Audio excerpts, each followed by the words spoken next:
चलो, तो चैप्टर 4 जो है हमारा पेपर 2 के अंदर वो कंटिन्यू करते हैं। और लास्ट क्लास में हमने कंपनी के फीचर्स कैरेक्टरिस्टिक्स पढ़ने स्टार्ट किए थे। वॉलेंट्री एसोसिएशन फॉर प्रॉफिट तक हमने फीचर्स पढ़ लिए थे। और एक फीचर हमारा पेंडिंग था, टर्मिनेशन ऑफ एग्जिस्टेंस। टर्मिनेट करना मतलब खत्म करना या बंद कर देना। ये कह रहा है कंपनी का जो जन्म है वो लॉ से होता है, और अगर मान लो हमें कंपनी बंद करनी है तो कंपनी की डेथ भी कैसे होगी? लॉ से होगी। जैसे नेचुरल पर्सन की नेचुरली डेथ होती है, एक्सीडेंट हो गया, हार्ट अटैक आ गया, कोई बीमारी हो गई, उससे डेथ हो गई, ऐसी डेथ कंपनी की नहीं होती, बिकॉज कंपनी नेचुरल पर्सन है ही नहीं। ठीक है ना? कंपनी तो एक आर्टिफिशियल पर्सन है, जिसका बर्थ भी लॉ से होगा और डेथ भी कैसे होगी? लॉ से होगी। तो कह रहा है कंपनी के वजूद को, एग्जिस्टेंस का मतलब वजूद, अगर कंपनी के वजूद को हमें खत्म करना है तो हमको उसका उसके लिए लॉ की हेल्प लेनी पड़ेगी। लॉ की हेल्प से कंपनी बंद हो पाएगी। ठीक है, ये लिखा हुआ है। चिराग कौन है आप में से?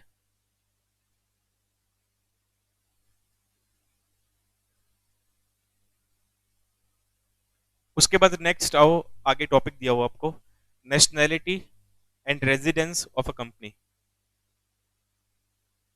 ये कह रहा है कि लॉ की नजरों में कंपनी एक आर्टिफिशियल पर्सन है, पर कंपनी सिटीजन नहीं है। सिटीजन का मतलब क्या होता है? नागरिक, किसी भी एक कंट्री का नागरिक। तो कह रहा है कंपनी पर्सन है, पर पर्सन होने का मतलब ये नहीं है कि कंपनी नागरिक बन जाएगी।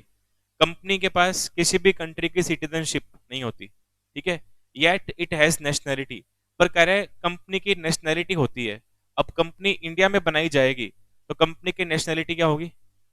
इंडियन। अगर कंपनी इंडिया में बनेगी तो कंपनी की नेशनैलिटी क्या मान के चलेंगे? इंडियन। कंपनी चाइना में बनी हुई है तो नेशनैलिटी क्या बन जाएगी उसकी? चाइनीज बन जाएगी। कंपनी यूएस में बनी हुई है तो नेशनैलिटी वहां की बन जाएगी। कंपनी किसी और देश में बनी हुई है तो जिस देश में कंपनी बनाई जाएगी, नेशनैलिटी कंपनी के ऊपर उसी देश की आएगी। ठीक है? तो जैसे इंसानों की नेशनैलिटी होती है, वैसे कंपनी की भी नेशनैलिटी होती है, पर कंपनी कभी भी देश का नागरिक नहीं मानी जाएगी। अब ऐसा कहाँ डिसाइड हुआ है? एक फेमस केस लो दे रखा है आपको, गैस्ट वी। वी का मतलब वर्सेस इनलैंड रेवेन्यू कमिश्नर। ये केस लो का नाम नोट करो, केस लो का नाम लिखो।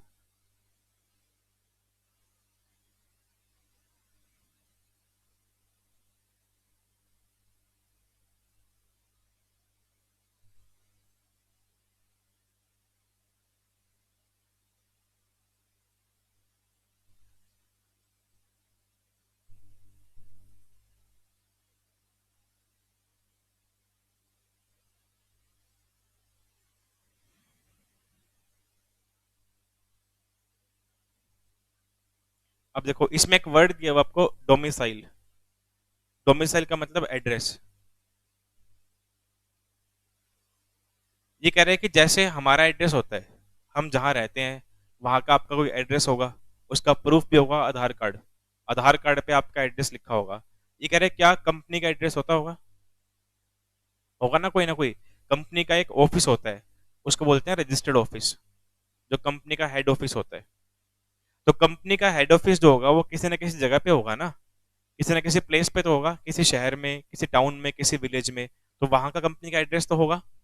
तो कह रहा है कंपनी नागरिक ना होते हुए भी एक एड्रेस को होल्ड करती है।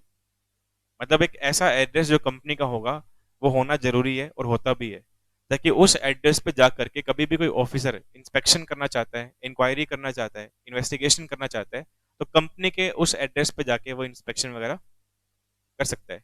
ऐसा कहाँ डिसाइड हुआ था? एक केस लो का नाम दे रखा है, इस केस लो में डिसाइड हुआ था। इस केस लो का नाम लिख लिया। अब उसमें आगे लिखो, कोमा डालो। केस लो का नाम जो लिखा है आपने उसमें कोमा डाल दो आगे। उसमें लिखो, in this case,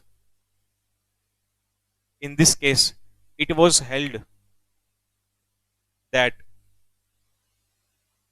in this case it was held, held, held that a company is capable, a company is capable of having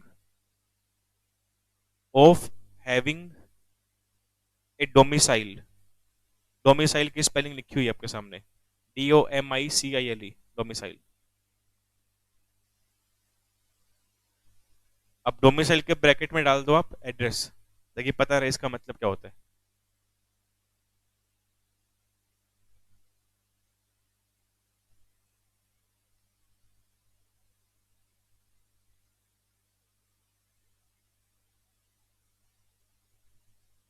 उसके बाद नेक्स्ट एक केस लो का नाम और दिया हुआ है, ये भी इंपॉर्टेंट है, लिखो। State trading corporation of India limited. State trading corporation of India limited versus CTO। State trading corporation of India limited versus CTO, लिखा हुआ CTO।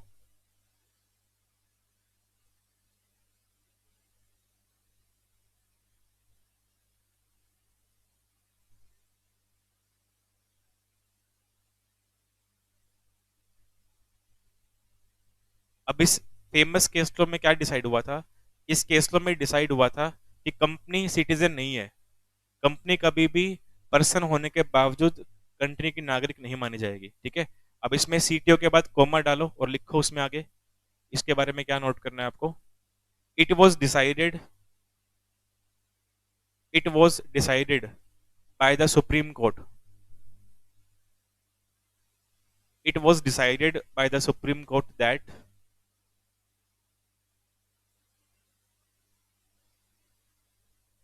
that a company is not a citizen. It was decided by the Supreme Court that a company is not a citizen. A company is not a citizen and can act. देखो ये लिखा हुआ, a company is not a citizen and can act only through natural persons. Natural persons यहां तक note करना है आपको इसको।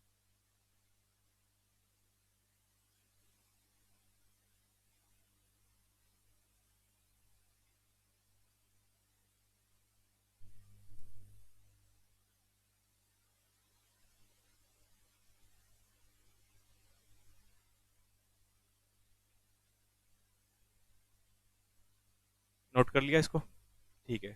अब अगला टॉपिक जो है वो इंपॉर्टेंट है, इसकी हेडिंग आप नोट कर लो पहले तो, फिर समझते हैं इसका मीनिंग क्या लिखा हुआ है। लिफ्टिंग ऑफ और piercing through the corporate veil.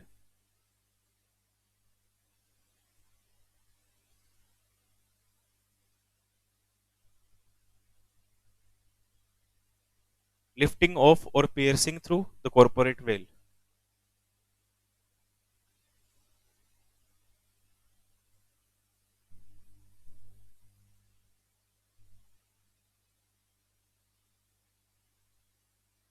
ये हेडिंग नोट कर ली। अब इसका मीनिंग क्या है वो समझो। देखो, मान लो हम सब ने कंपनी बनाई, ठीक है। अब जब कंपनी बनाई जाएगी तो कंपनी बनाने के डॉक्यूमेंट्स कहाँ फाइल करने पड़ते हैं, बताओ। कंपनी बनाने के डॉक्यूमेंट किसके पास फाइल करते हो? हाँ, कौन से ऑफिस में? नाम क्या है उसका? नहीं, रजिस्टर्ड ऑफिस तो नाम नहीं है।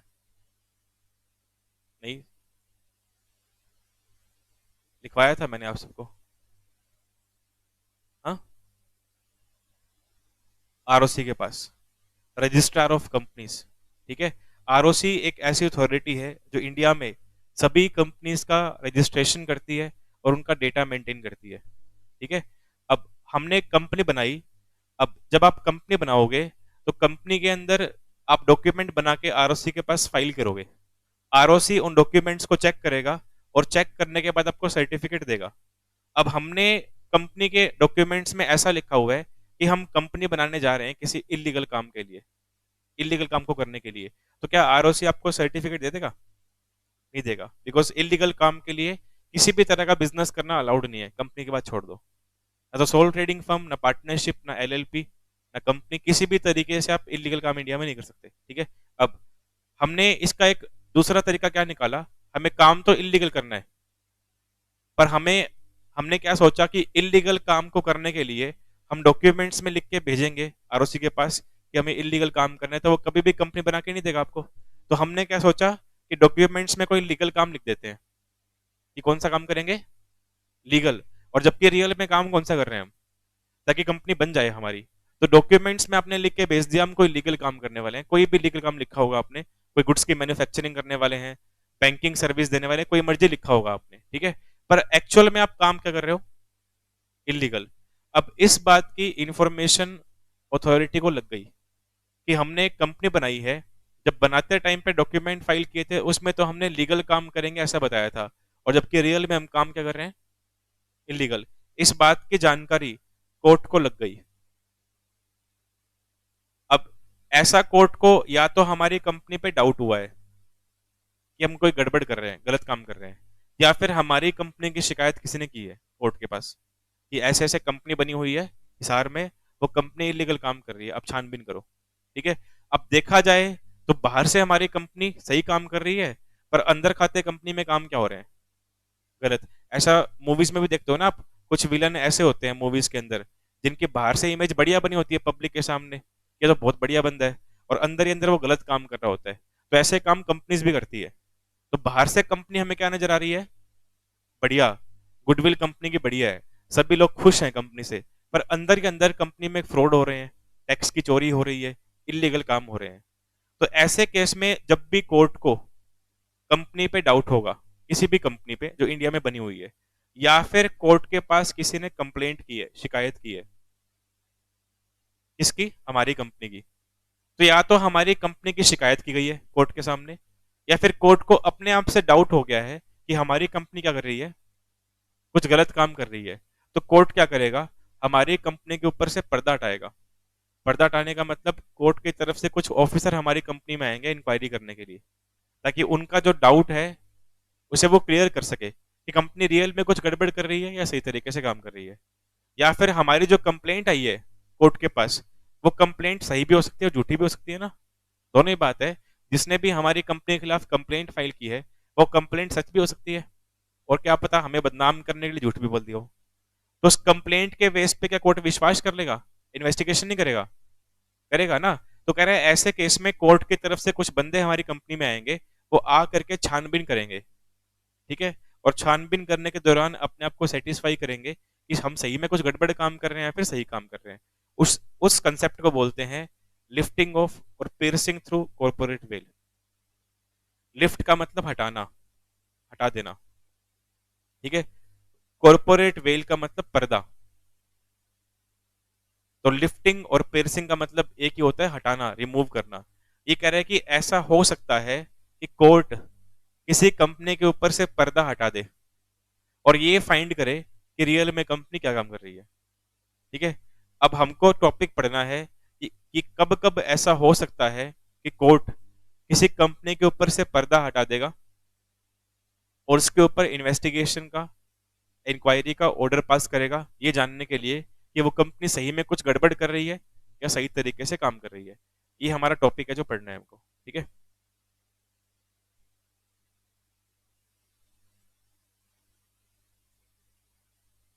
अब ये वो सारे आपको केस दे रखे हैं जिनके अंदर कोर्ट किसी भी कंपनी के ऊपर से पर्दा हटा करके ये चेक कर सकता है कंपनी सही काम कर रही है फिर गलत काम कर रही है, इन केसेस के अंदर। तो हेडिंग जो आपने लिखी थी उसमें एक लाइन लिखो, the following are the cases,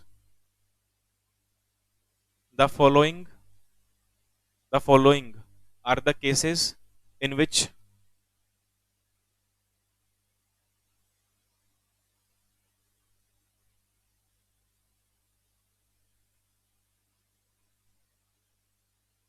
the following are the cases in which court can use the lifting of corporate veil. To satisfy itself that company is working in good or bad manner.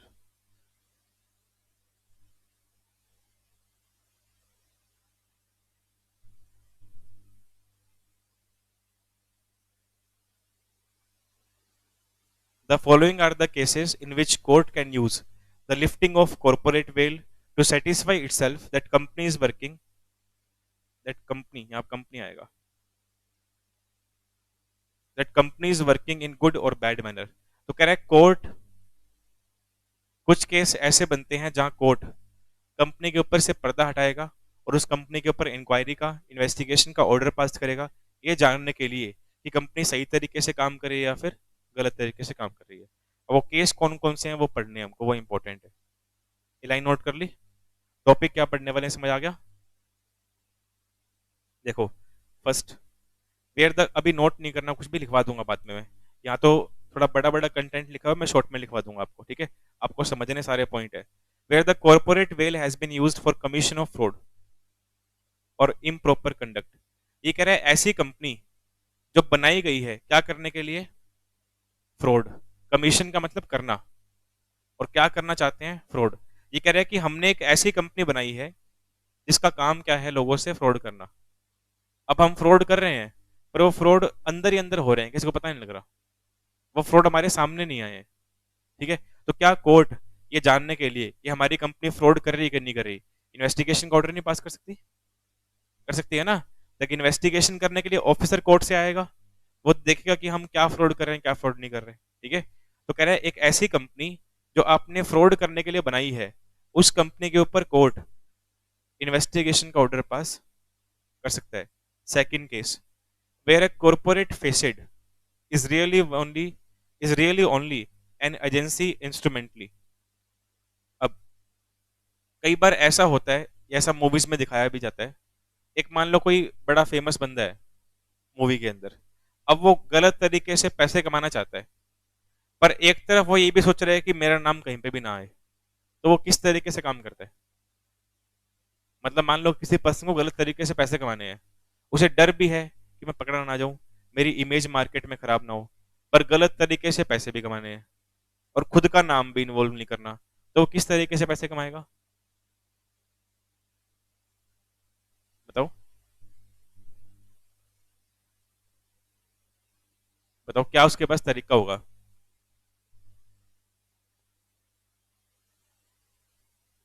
ये दूसरे बंदे को, हाँ, ठीक है?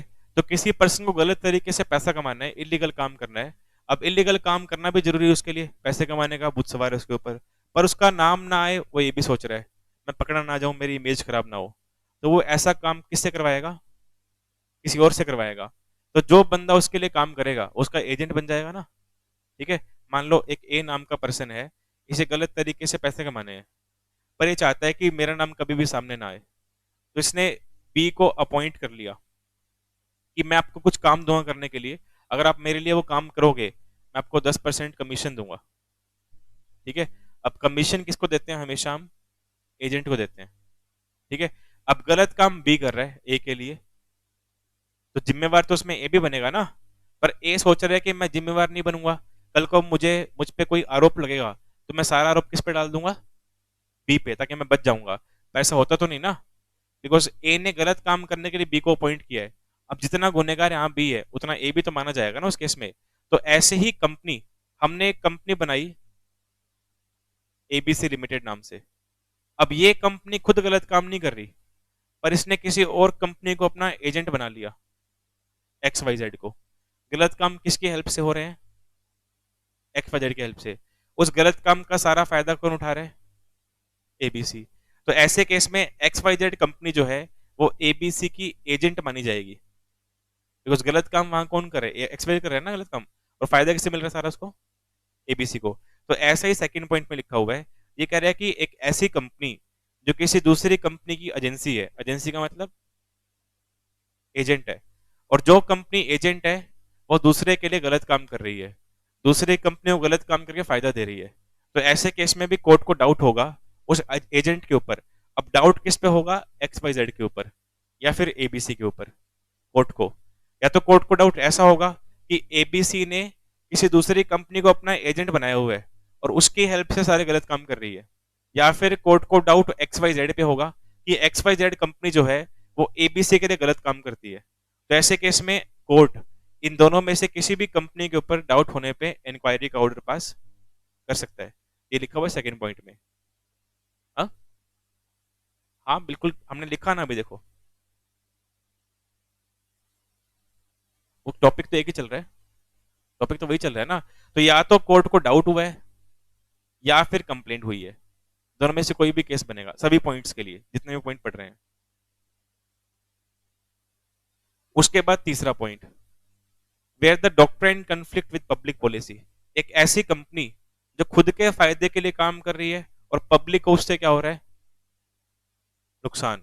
ठीक है, एक ऐसी कंपनी जो हमने बनाई है जिसमें हमें तो फायदा हो रहा है, पर हमारे साथ फायदा होने के साथ साथ आम जनता को हम क्या पहुंचा रहे हैं वहां पे? नुकसान। तो ऐसे केस में भी कंपनी के ऊपर कोर्ट एक्शन ले सकता है। ठीक है, अब इस चीज का या तो डाउट हुआ है कोर्ट को या किसी ने कंप्लेंट किया, कोई भी केस बन सकता है। अब इन तीनों पॉइंट को नोट करो, पहले लिखो। फर्स्ट पॉइंट लिखो, उसमें जो हमने वो हेडिंग लिखी थी, इसमें फर्स्ट पॉइंट लिखो, ए पॉइंट, कंपनी इज फॉर्म्ड, बनाई गई है, फॉर डूइंग फ्रॉड। कंपनी बनाई गई है फ्रॉड करने के लिए।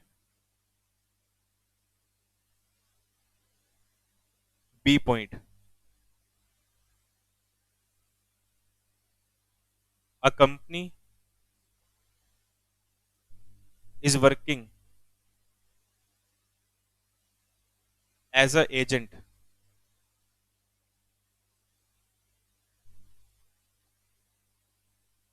For another company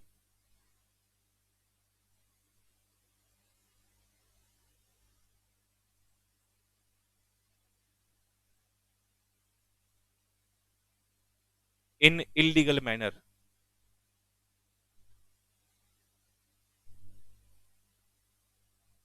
next, C case,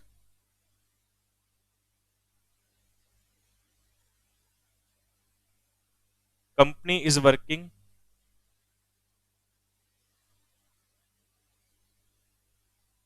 against public policy.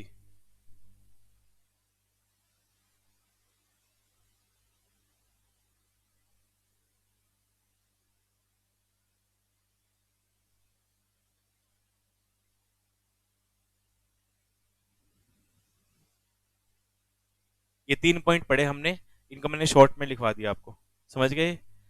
Note कर लिए पॉइंट तीनों। नेक्स्ट आओ पॉइंट 4 पे।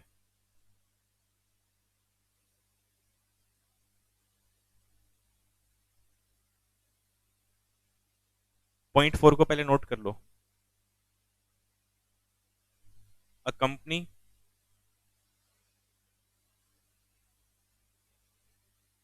विच is controlled by an enemy, दुश्मन।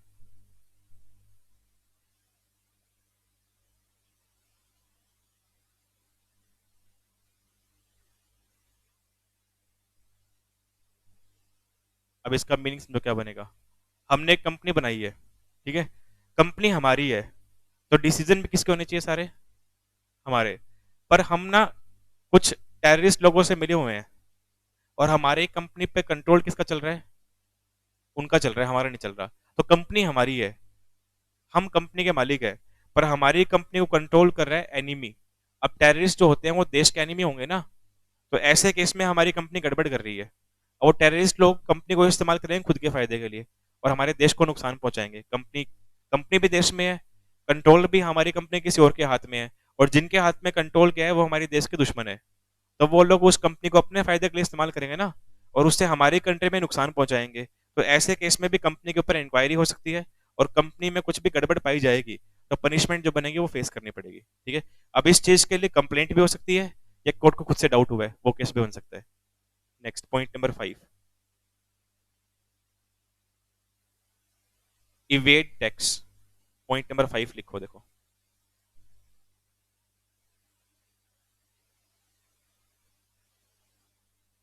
अ कंपनी इज फॉर्म्ड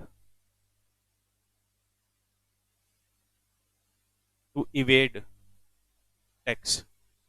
इवेड का मतलब चोरी करना, टैक्स की चोरी। हमने एक कंपनी बनाई है जो टैक्स की चोरी कर रही है, तो टैक्स की चोरी करना सही है या गलत है? इलीगल हो गया ना, तो ऐसे केस में भी कंपनी के ऊपर इंक्वायरी हो सकती है। ठीक है, next, avoidance of welfare legislation. इसको भी नोट करो शॉर्ट फॉर्म में।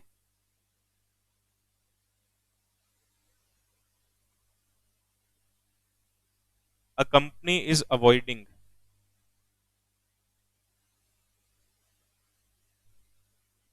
Welfare of society.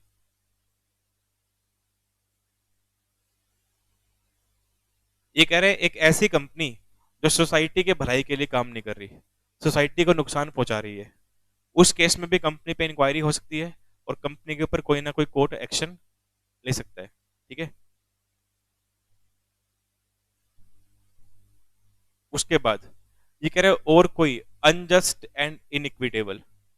इक्विटेबल का मतलब क्या होता है? समानता। इनइक्विटेबल मतलब भेदभाव करना। ठीक है, इनइक्विटेबल का मतलब भेदभाव करना और अनजस्ट का मतलब गलत। ये कह रहे हैं एक ऐसी कंपनी जो लोगों के साथ भेदभाव कर रही है और लोगों में गलत भावना पैदा कर रही है। मतलब हम एक पर्सन को दूसरे पर्सन से लड़वा रहे हैं, हमारी कंपनी ही काम करती है लोगों को आपस में लड़वाना, या तो धर्म के बेस पे या जाति के बेस पे लड़वाना, तो वो चीज ठीक है? गलत हो गया ना वो काम भी। तो ऐसा काम कंपनी कर रही है तो भी कंपनी के ऊपर से पर्दा हटाया जाएगा, इंक्वायरी की जाएगी और गिल्टी पाए जाने पे एक्शन लिया जाएगा। तो लास्ट पॉइंट नोट करो, अ कंपनी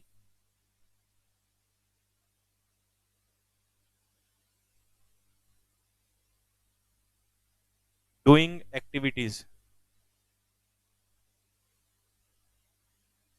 इन इनइक्विटेबली और अनजस्ट। इनइक्विटेबली, INEQUATIABLY।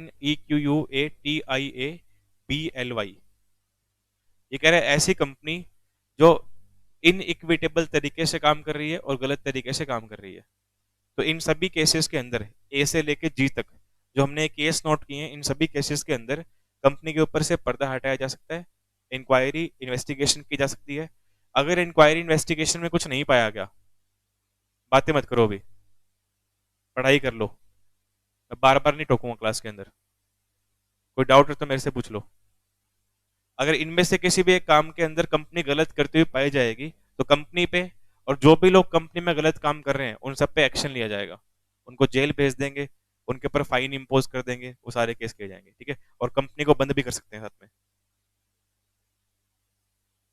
नेक्स्ट, उसके बाद टॉपिक दे रखा है कंपनी जो होती है वो अदर बिजनेस से अलग होती है, जैसे कि कंपनी और पार्टनरशिप दोनों में डिफरेंस होता है।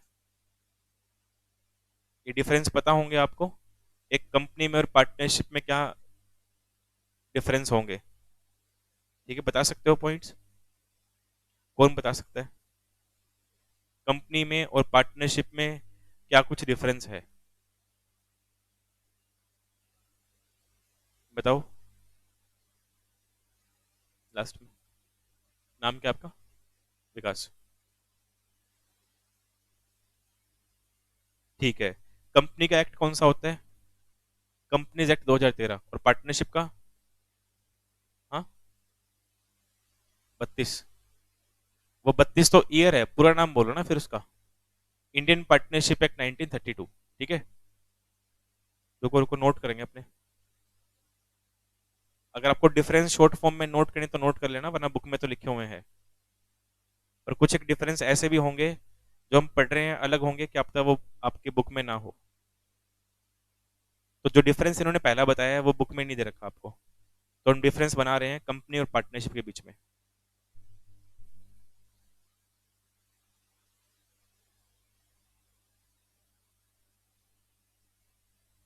पहला पॉइंट, कंपनी चलती है कंपनीज एक्ट 2013 के हिसाब से, और पार्टनरशिप हम चलती है इंडियन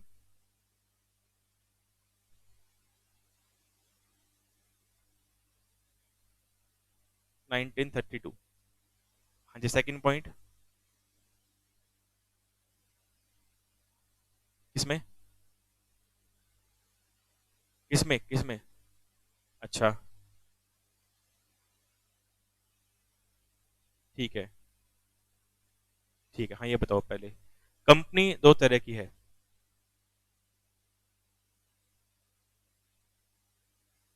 पब्लिक और आजकल एक और भी है, ओपीसी, वन पर्सन कंपनी। ठीक है, तो कंपनी तीन तरह की हुई। पार्टनरशिप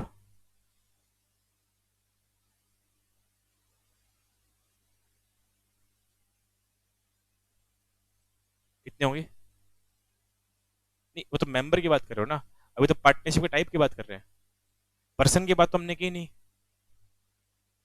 अभी तो हम कंपनी के टाइप पढ़ रहे हैं, कंपनी तीन तरह की होती है, मेंबर की बात तो कर नहीं रहे अभी अपने। ऐसे पार्टनरशिप कितने तरह की होती है? दो तरह की होती है। किसी को पता है? नहीं, पार्टनरशिप कहाँ से सोल प्रोप्राइटर होगी यार? हाँ, पार्टनरशिप में लायबिलिटी अनलिमिटेड होती है, एलएलपी तो अलग चीज है।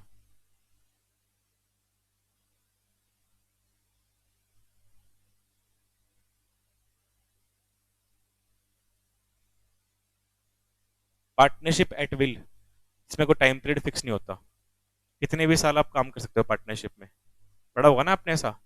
और एक पार्टनरशिप ऐसी होती है जिसमें टाइम क्या होता है, पहले से फिक्स होता है। मतलब ए और बी ने पार्टनरशिप की है 1 साल के लिए, तो वो पार्टनरशिप कब तक चलने वाली है? सिर्फ 1 साल के लिए, उसे बोलते हैं particular partnership.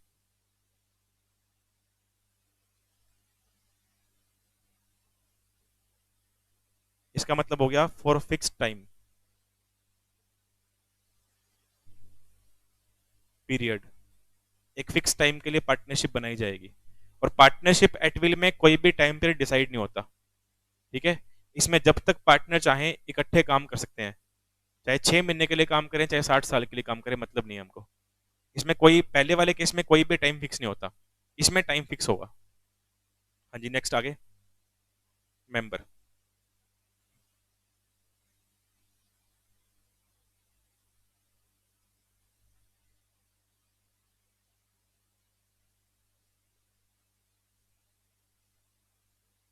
Private company, public company और ओपीसी। प्राइवेट कंपनी में कितने मेंबर होते हैं? नहीं, प्राइवेट में कम से कम दो होते हैं। ठीक है, और मैक्सिमम 200। पब्लिक कंपनी में मिनिमम कितने होंगे? 7, अनलिमिटेड। ओपीसी में मिनिमम एक और मैक्सिमम, इसमें एक ही होता है, मिनिमम भी है और मैक्सिमम भी यही है, बिकॉज वन पर्सन कंपनी में वन ही होगा ना, एक ही चाहिए ना, तो एक से कम ना एक से फालतू। ठीक है, मिनिमम भी वही है, मैक्सिमम भी वही है। पार्टनरशिप में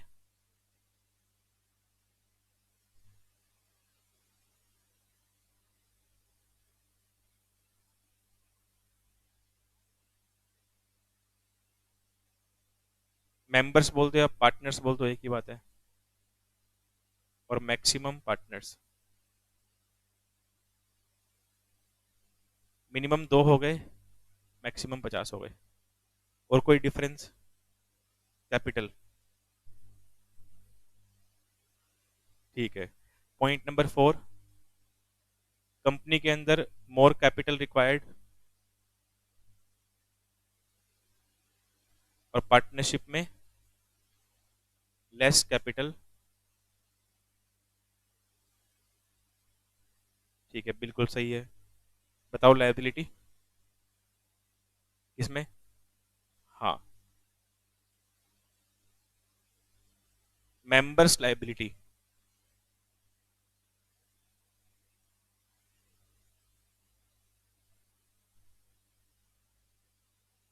इन कंपनी इज लिमिटेड।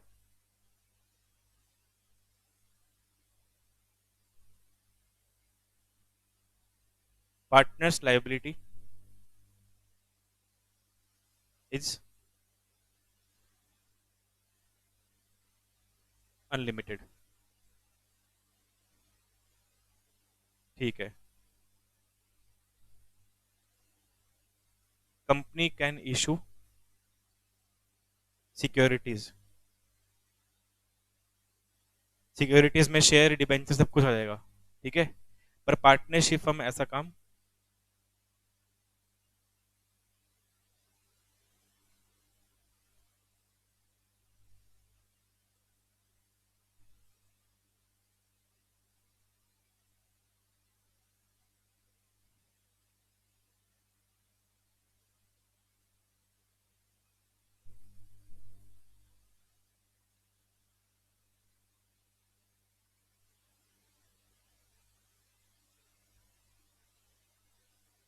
ठीक है। बहुत है इतने डिफरेंस। ये तो कितने मर्जी बना लो डिफरेंस तो। ठीक है, कोई हिसाब किताब है ही नहीं, बैठो। तो ये डिफरेंस आप नोट कर लो। अब जो डिफरेंस हमने नोट किए हैं वैसे डिफरेंस आपकी बुक में दे रखे हैं। ये नोट कर लिए सारे पॉइंट? नोट नहीं किए? लिखो।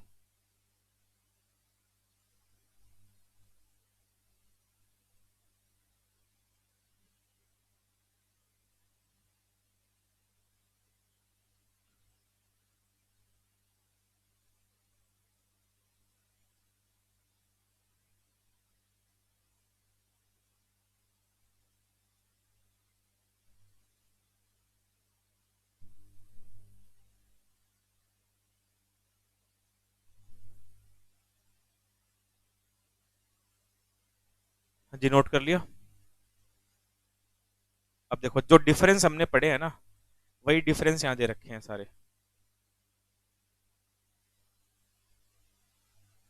इन्होंने थोड़े ज्यादा पॉइंट दे रखे हैं। वैसे सिंपल पॉइंट है सारे का सारे, आप समझ जाओगे इनको। नेक्स्ट उसके बाद दिया हुआ है टॉपिक, कंपनी और एचयूएफ में क्या डिफरेंस होता है।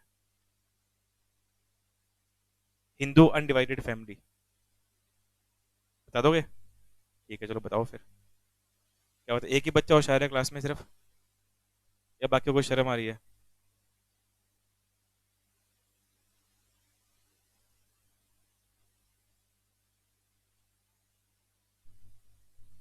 पर डिफरेंस दोनों में करना पड़ेगा, फिर से बताना पड़ेगा आपको। चलो बताओ। एक्ट।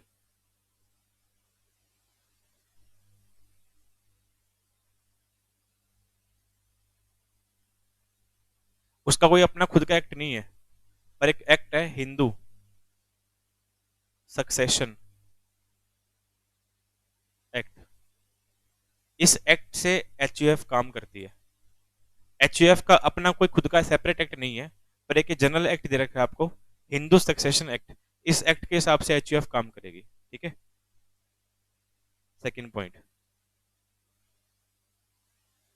वो छोड़ो, कोई ढंग का पॉइंट बताओ जो दोनों में बढ़िया लगता हो। ठीक है।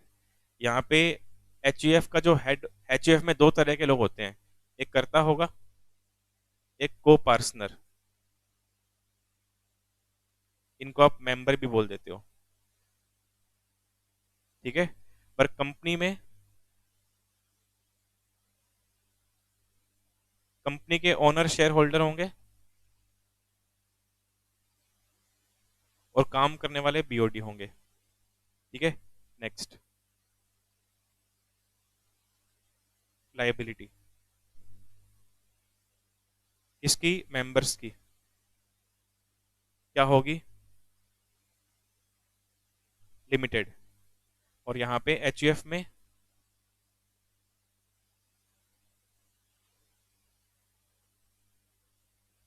बताओ।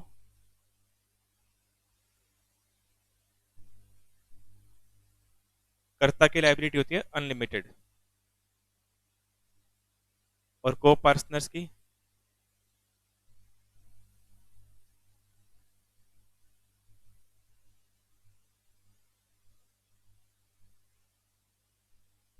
ठीक है। कैन इशू सिक्योरिटीज, और यहाँ पे can not issue securities.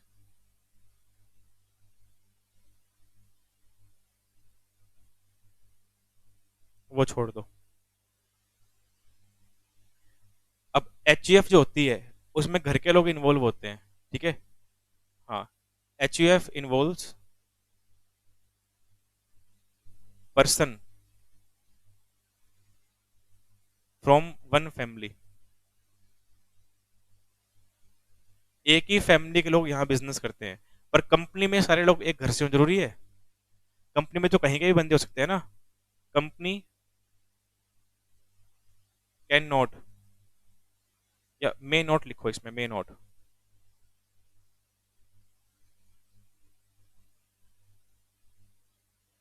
Involve person from one family.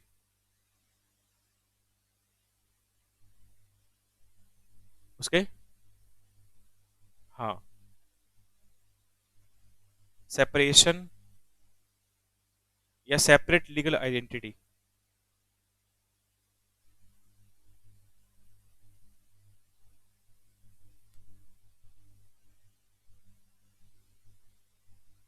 No separate,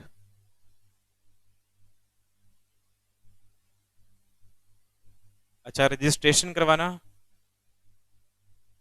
ये पॉइंट पार्टनरशिप में भी आ जाएगा। पार्टनरशिप में जरूरी नहीं होता रजिस्ट्रेशन करवाना, पर कंपनी में जरूरी होता है, ठीक है। तो कंपनी के अंदर रजिस्ट्रेशन मैंडेटरी है।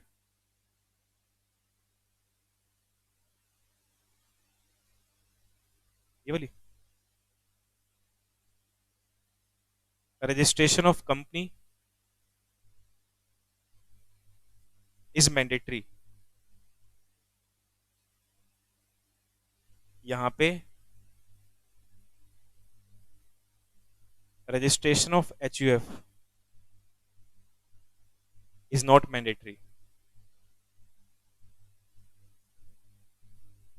वो तो लिखा ना हमने, रहा पहला पॉइंट।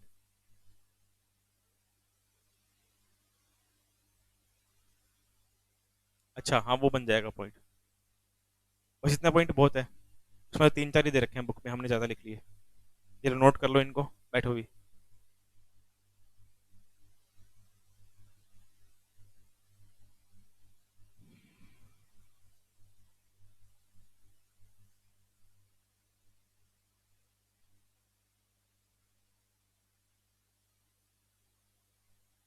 लास्ट में लिखा है registration of company is mandatory, जरूरी है करवाना, MANDATORY, मैंडेटरी। और एच में नॉट मैंडेटरी। एच में आप बिना रजिस्ट्रेशन के भी काम कर सकते हो।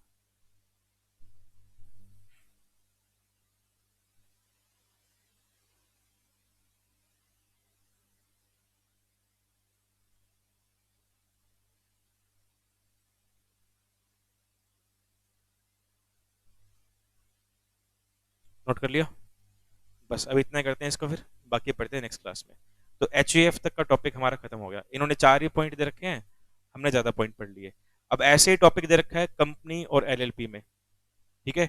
ये आपका होमवर्क है, होमवर्क नोट करो।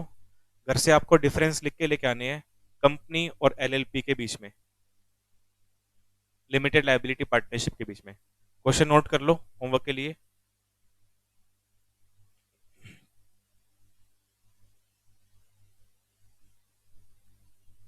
आपको कम से कम 4 या 5 डिफरेंस नोट करने हैं कंपनी के और LLP के, ठीक है। कल कॉपी में चेक करूंगा पहले में, फिर आगे पढ़ेंगे।